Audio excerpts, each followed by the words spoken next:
Di dalam kehidupan Daud sendiri, dia bisa membedakan di dalam Tuhan dan di luar Tuhan. Jadi pengalaman juga yang di luar Tuhan itu. Tapi pengalaman juga di dalam Tuhan. Dan kalau dia sudah berpengalaman, dia ambil kesimpulan, maka dia bilang, lebih baik 1 hari di pelataran Tuhan daripada 1000 hari di luar itu.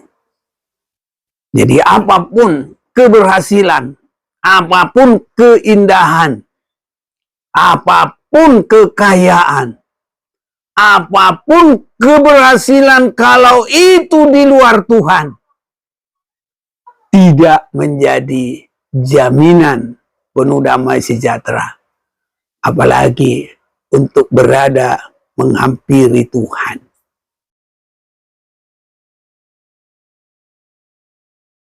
Saudara-saudaraku yang kekasih, kita semua harus terus lebih bersungguh-sungguh. Apapun yang terjadi, kita harus lebih bersungguh-sungguh. Karena di mana kita kurang teguh, kurang bersungguh-sungguh, disitulah terjadi kerugian yang besar dalam kehidupan kita. Saya juga terima kasih kalau ibu di sini, kami generasi lansia ini, tapi ibu masih kuat juga. Dan masih bisa ibadah di sini. Saya juga tadi siang bersyukur juga kepada Tuhan. Saya sengaja jalan dari ruko mau beli sedikit material sampai ke Jatimurni sana. Jadi mungkin kalau pandangan orang, saya dipikir orang yang keliru. Kemana Pak? Kata tukang parkir. Jalan-jalan, saya bilang. Pulang. Rumah Bapak di mana? Mau kau antar pulang? Pulang. Kenapa memang aku mau jalan-jalan? Saya bilang. Dia bilang, rawan di sini. Aku kan tahu semua, pikir saya. Rawan apa? Di sini banyak penculikan. Loh, kok aku ditakut-takutin? Tapi saya nggak mau kasih tahu. Ya terima kasih, saya bilang. Aku jalan dulu. Tapi menurut dia, aku ini udah keliru kali. Udah nggak bisa pulang, pikir dia. Rumah Bapak di mana? Aku antar ya, gitu. Emang kamu tinggal di mana? Aku tukang parkir. Gitu dia. Ya begitulah kehidupan ini, pikir saya, ya. Jadi kalau menurut pandangan orang, ya beda. Tapi kalau pandangan Tuhan, kalau kita berserah kepada Tuhan, Tuhan lindungi, Tuhan tolong kok. Amin. Tuhan kuatkan, bahkan sampai dia datang. Inilah juga yang kita akan lihat dari firman Tuhan, biar kita terus teguh. Kita kuat dalam Tuhan. Jangan kita mundur, jangan lemah oleh apapun. Di dalam 2 Tawarikh pasal 16. Karena mata Tuhan, ini ayat 9 nih, menjelajah ke seluruh bumi untuk melimpahkan kekuatannya kepada mereka yang bersungguh hati terhadap Dia. Ini satu bagian. Karena mata Tuhan menjelajah seluruh bumi untuk melimpahkan kekuatannya kepada mereka yang bersungguh hati terhadap Dia. Ini satu bagian. Dan ini adalah dari pihak Tuhan. Satu lagi, bagian kedua, dalam hal ini engkau telah berlaku bodoh Oleh sebab itu mulai sekarang ini engkau akan mengalami peperangan. Jadi ini adalah perlakuan manusia yang tidak mengandalkan Tuhan, tidak mencari Tuhan, sehingga mengalami kerugian yang besar.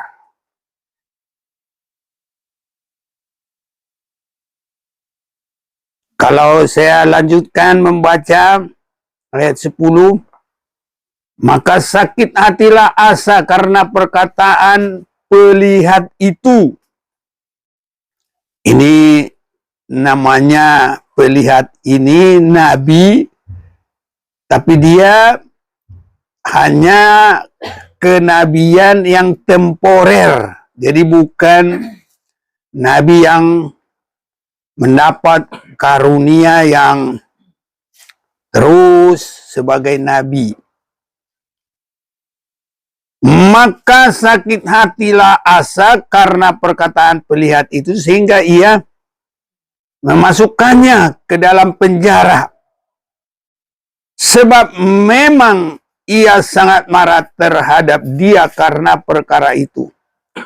Pada waktu itu Asa menganiaya juga beberapa orang dari rakyat. Sesungguhnya riwayat Asa dari awal sampai akhir tertulis dalam kitab Raja-Raja Yehuda dan Israel. Pada tahun ke-39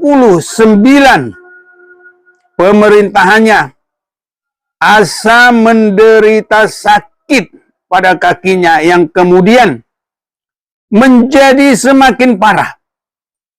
Namun dalam kesakitannya itu ia tidak mencari pertolongan Tuhan, tapi pertolongan tabib-tabib. Kemudian Asa mendapat perhentian. Ini artinya meninggal dunia bersama-sama nenek moyangnya. Ia mati pada tahun ke-41 pemerintahannya dan dikuburkan di kuburan yang telah digali baginya di kota Daud. Mereka membaringkannya di atas petiduran yang penuh dengan rempah-rempah dan segala macam rempah-rempah campuran yang dicampur menurut cara pencampur rempah-rempah. Lalu menyalakan api yang sangat besar untuk menghormatinya. Saudara-saudaraku, kita lihat di sini orang kalau sudah mengenal Tuhan, sudah pernah diberkati Tuhan, jangan ragu, jangan bimbang, harus teguh, harus tetap setia kepada Tuhan. Sebab kalau sudah mengerti kuasa Tuhan, terlebih sudah pernah mengalami kuasa Tuhan, kalau dia lemah dan semakin meninggalkan Tuhan, tidak akan ada pertolongan. Berbeda kalau orang itu belum kenal Tuhan. Ya, kalau namanya belum kenal Tuhan, apa aja bisa terjadi. Tapi kalau sudah kenal Tuhan, pasti akan semakin mengalami kerugian. Raja Asa ini bukan semakin tertolong, bukan semakin sembuh, tapi semakin parah, bahkan sampai kepada kematian. Itu sebabnya satu perkara Tuhan kehendaki dari kehidupan kita, biar kita semakin bersungguh hati terhadap Tuhan. Itu adalah lewat satu ibadah kita, pelayanan kita, perbuatan kita, tindakan di dalam Tuhan, kesaksian hidup kita, terlebih terhadap rindu kepada firman Tuhan dan taat melakukannya. Inilah yang dikehendaki Tuhan dari kehidupan kita. Mereka yang bersungguh hati di dalam hal ini, Tuhan itu akan semakin memberikan kekuatan. Karena kita lihat Tuhan melimpahkan kekuatannya kepada mereka yang bersungguh hati. Jadi justru yang bersungguh hati. Dapat kita boleh mengerti seperti di sekolah. Ada beasiswa. Boleh tidak bayar uang sekolah. Bahkan boleh dikasih lagi uang seragam, uang buku, uang lain-lain lagi. Bisa disubsidi. Tapi itu bagi mereka yang mungkin ranking 1 sampai 3. Nah, ini kalau biasa-biasa enggak. Jadi yang mempunyai kesungguhan dan ada kenyataan dalam kesungguhan itu. Jadi itu di dalam Tuhan juga berlaku. Kalau di sekolah itu berarti kalau begitu itu, nah itu sudah ada dulu dalam firman Tuhan. Jadi itu bukan hal yang baru. Jadi sebelum terjadi begitu di sekolah, dalam Tuhan juga sudah begitu. Dan saya lihat memang kita ini harus bersungguh-sungguh. Dan harus berlomba untuk menjadi ranking. Karena apa? Saya lihat juga seperti di kolom BTSD itu. Kalau itu nggak ada nomor 2, nggak ada nomor 3. Cuma nomor 1 saja. Dari 1 saja. Siapa cepat dia dapat. Jadi berlomba. Itu sebabnya dalam Tuhan ini. Semakin kita bersungguh-sungguh. Semakin diberkati oleh Tuhan. Sekali Daud kurang bersungguh-sungguh. Terjadi kerugian. Sampai dia nangis darah. Nah itu kata-kata sekarang, nangis darah. Bagaimana enggak nangis darah? Ada anaknya mati, dia dihina, dia aduh segala macam. Ya, Tuhan biarkan itu terjadi bagi dia. Menjadi ujian yang kedua, saringan bagi kehidupannya atas kekurangan sungguh-sungguh. Biasanya harus berperang, ya dia santai-santai. Dia ya nggak mau pergi. Orang lain disuruh maju, dia nggak maju. Akhirnya dia mengalami kerugian yang sangat besar. Itu permulaan. Walaupun nanti bekerja bersama-sama mendatangkan kebaikan bagi orang yang mengasihi Tuhan. Tapi mengasihi Tuhan, dia nggak boleh lagi biasa-biasa. Harus juga lebih melimpah. Karena dari penyesalan yang dalam, dari dorongan yang lebih sungguh-sungguh, ya harus lipat kali ganda. Tapi kalau dia terus bersungguh-sungguh setia, ya inilah. Karena mata Tuhan menjelajah seluruh bumi untuk melimpahkan kekuatannya kepada mereka yang bersungguh hati terhadap dia. Jadi kalau Daud, 1, cepat kembali dari kekurangannya. 2, cepat maju ke depan. Untuk bersungguh-sungguh lagi. Baru dia mendapat bekerja bersama-sama bagi orang yang mengasihi Tuhan. Jadi kita lihat Raja Asa ini kalau tidak bersungguh-sungguh, inilah yang disebut bodoh. Bodoh. Kalau kita lanjut baca, dalam hal ini engkau telah berlaku bodoh.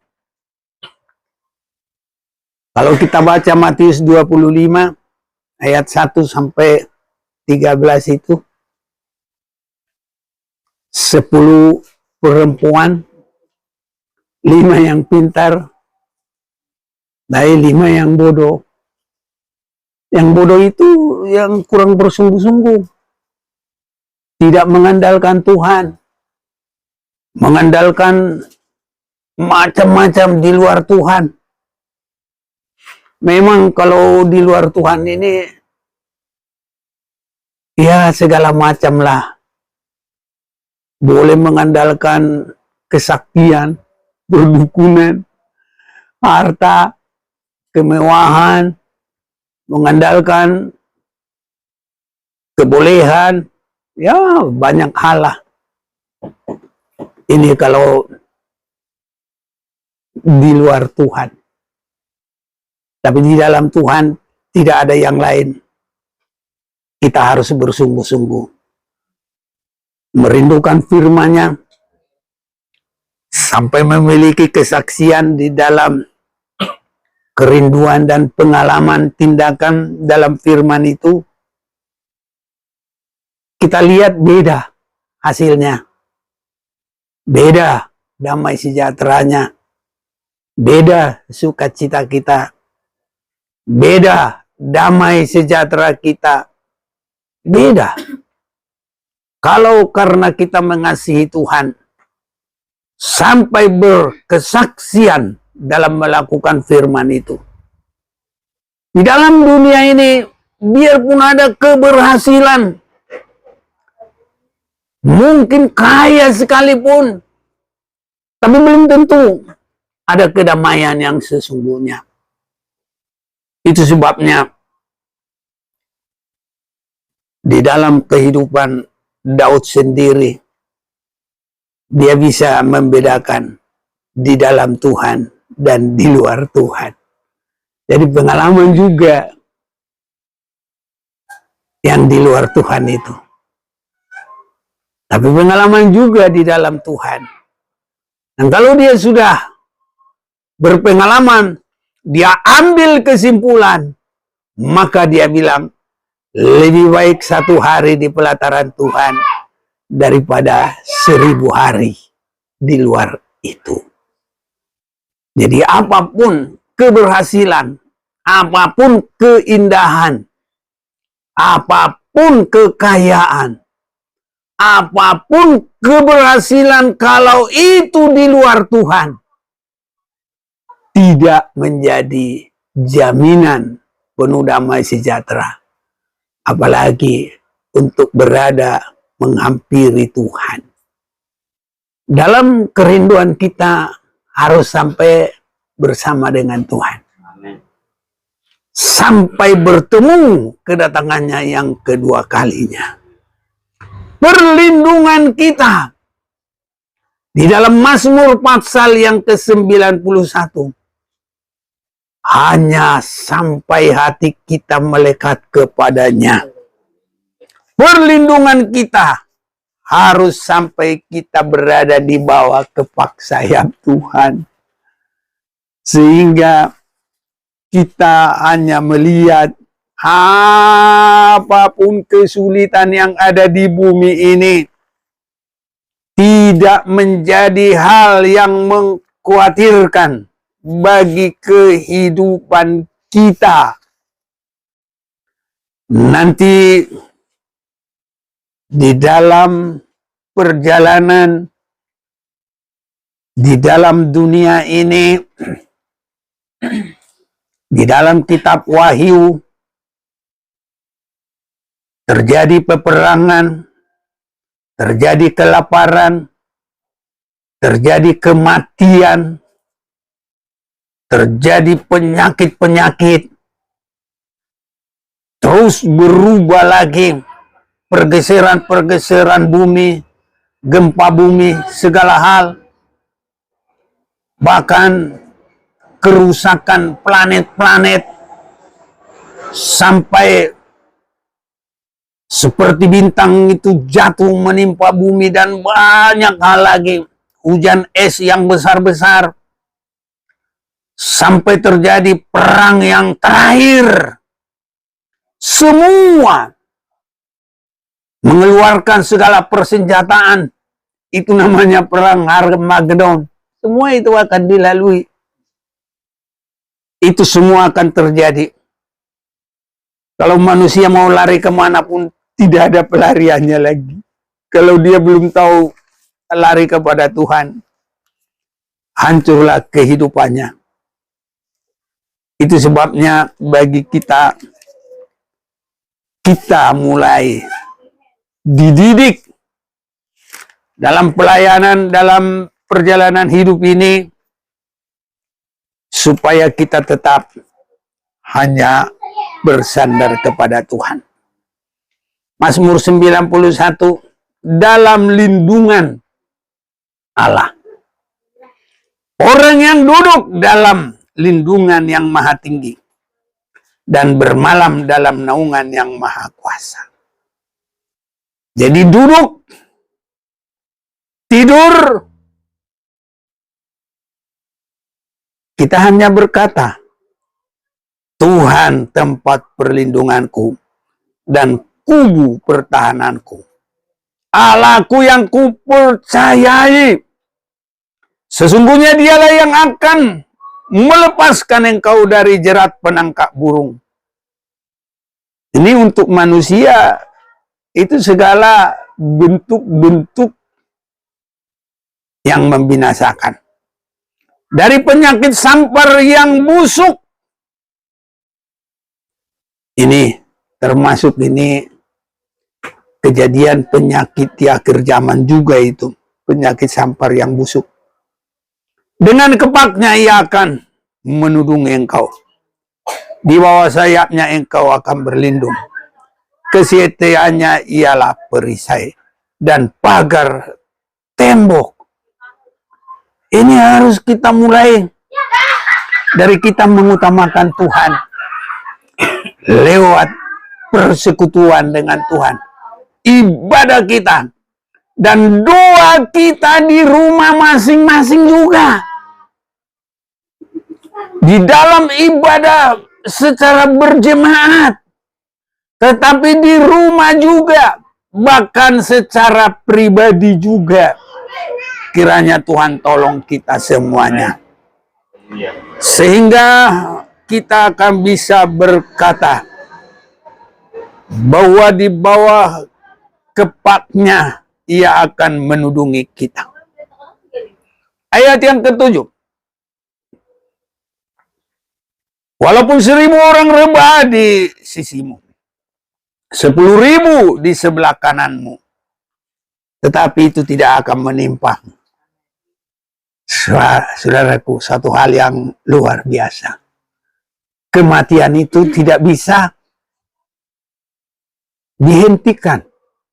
Tidak bisa ditolak. Tidak bisa disangkal. Tapi dengan kita berlindung di bawah kepaknya. Itu kalau kita datang rindu dalam persekutuan kebenaran. Tuh, penyucian darah Yesus, pembenaran dari Yesus, pembenaran dari firman, dan hidup di dalam pimpinan Roh Kudus. Ini kita dibawa kepaknya Tuhan. Jadi enggak asal berkata, kuserahkan hidupku. Bagus itu memang doa. Tapi dalam penyerahan hidup itu prakteknya itu apa? Ya, termasuk seperti kita tadi. Seperti rusa yang haus. Ya, merindukan apa? Aliran sungai. Sungai bisa firman Tuhan bisa Roh Kudus. Nah, sampai kita mendarah daging itu firman dan kuasa Roh Kudus. Dan kita memiliki kesaksian hidup. Ini sangat berbeda dengan Raja Asa. Raja Asa boleh dia mengenal Tuhan, tapi kesaksiannya tidak ada. Perlakuannya dalam Tuhan tidak ada. Padahal dia orang Israel. Jadi ini menunjukkan kekristenan kita yang kosong, saudaraku. Jangan sampai kita orang lihat tidak ada ibadah yang membawa damai sejahtera. Nggak ada ibadah yang mengagumkan, saudaraku. Jadi kalau Ratu Seba itu melihat cara duduk, cara pelayanan, cara makan di meja, nah itu buat kita sekarang menerima firman dengan penuh kerinduan. Ini harus semakin terjadi. Jadi orang bisa melihat kita beda, saudara. Kalau kita mulai melihat di satu pertumbuhan perkembangan, walaupun kita tidak boleh merasa bangga, oh kita lebih dari orang itu, nggak bisa. Jangan begitu. Kalau kita boleh teguh dalam Tuhan itu kemurahan Tuhan. Tapi orang sudah tahu ibadah orang ini beda. Nah, gitu saudaraku. Orang kita lihat karena di situ banyak ibadah kan. Kita duluan, habis itu AKBP, habis itu GPIA, habis itu ya Gereja Salmase, ya Gereja Salmase Gia. Habis itu ada GPD, satu lagi ada lagi.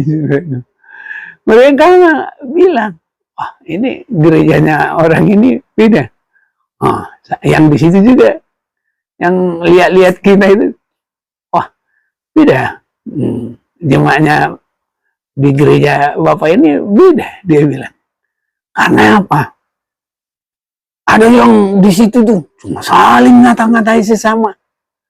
Jadi kita harus roh yang mengasihi, saudaraku. Roh yang mendukung satu dengan yang lain. Roh damai sejahtera harus benar-benar terjadi, terlihat. Karena kita harus sampai kepada memandang tabiat dan perasaan yang ada pada Yesus. Dan itu harus semakin bertumbuh dalam kita sebagai kesungguhan. Harus itu boleh semakin terjadi. Ada yang berkata kepada saya, aku pendoa. Dia bilang, oh ya?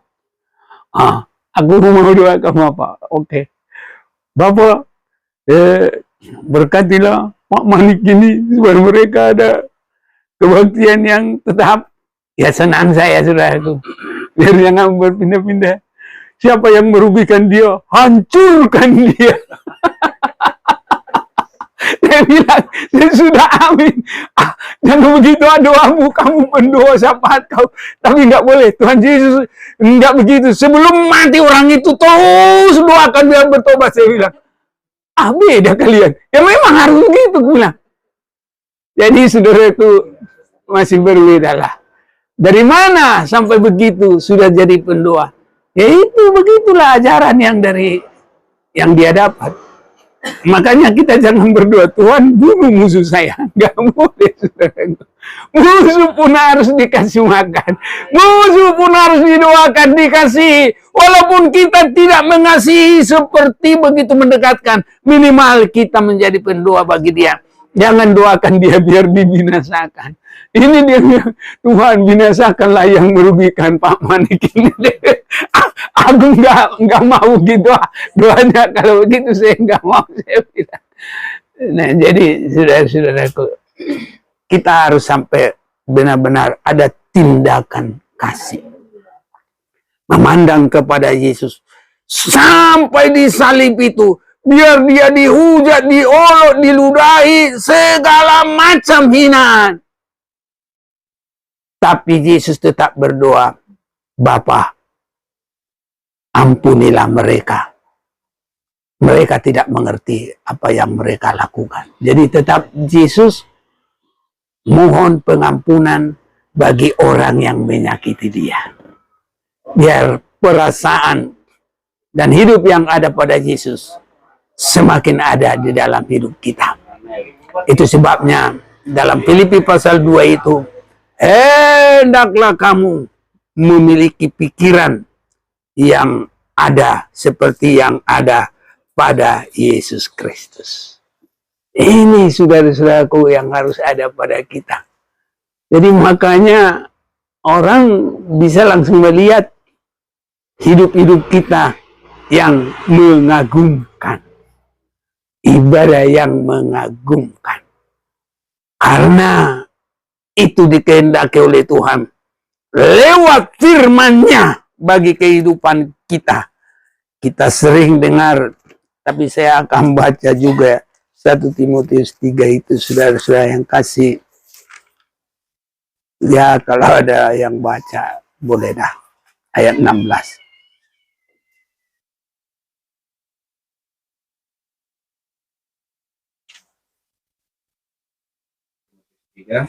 Ayat 16. Dan sesungguhnya agunglah rahasia ibadah kita. Dia yang telah menyatakan dirinya dalam rupa manusia, dibenarkan dalam roh, yang menampakkan dirinya kepada malaikat-malaikat, diberitakan di antara bangsa-bangsa yang tidak mengenal Allah, yang dipercayai di dalam dunia, diangkat dalam kemuliaan. Iya. Jadi artinya ia menampakkan dirinya dalam keadaan manusia. Itu namanya dia memberi contoh bagi kita supaya kita memiliki pikiran dan mengerti praktek yang sesungguhnya seperti apa pikiran Kristus. Makanya dia menjadi manusia. Jadi di dalam dia menebus dosa, di dalam dia untuk mengalahkan iblis dan pekerjaan setan semuanya, dalam dia merebut kunci maut, tapi dia juga meninggalkan teladan bagi kita. Ada kesungguhan sampai dengan dia naik ke surga. Inilah yang Tuhan kehendaki bagi kita, supaya kita juga nanti akan sampai masuk dalam pengangkatan gereja yang diangkat oleh Tuhan, bertemu dengan Yesus pada kali yang kedua. Jadi semua kita yang kami yang lansia warisin di sungguh ya opung ya. Biar kita sudah diledek orang, pulang, masa digituin ke saya. Dia pikir saya mungkin sudah keliru. Lu mau di mana? Mau kantor enggak? Aku mau gaek juga, tur gaek sampai di Amerika masih bisa. Jadi murni. Apa? Titi murni ya? Itu yang Balai rakyat. itu tuh. Yang jual material itu. Jati murni. Nah, pulang. Gitu dia. Emang rambutnya jalan-jalan pakai kaos gitu, jalan gitu, tersiok-siok jam 11 itu tadi. Pulang Bapak. Ada apa memang? Enggak, di sini rawan ini. Pulang. Kamu nanti apa? Di sini rawan penculikan. Loh, kan aku lebih tahu di situ daripada dia. Jadi, kamu dari mana? Tinggal di mana? Aku di sini, aku tukang parkir. Pret begitu. Ya sudahlah. Tapi begitulah. Mari kita sedia. Sungguh-sungguh lebih maju dalam Tuhan. Tuhan tolong kita. Tuhan memberkati kita. Tuhan tidak membiarkan kita.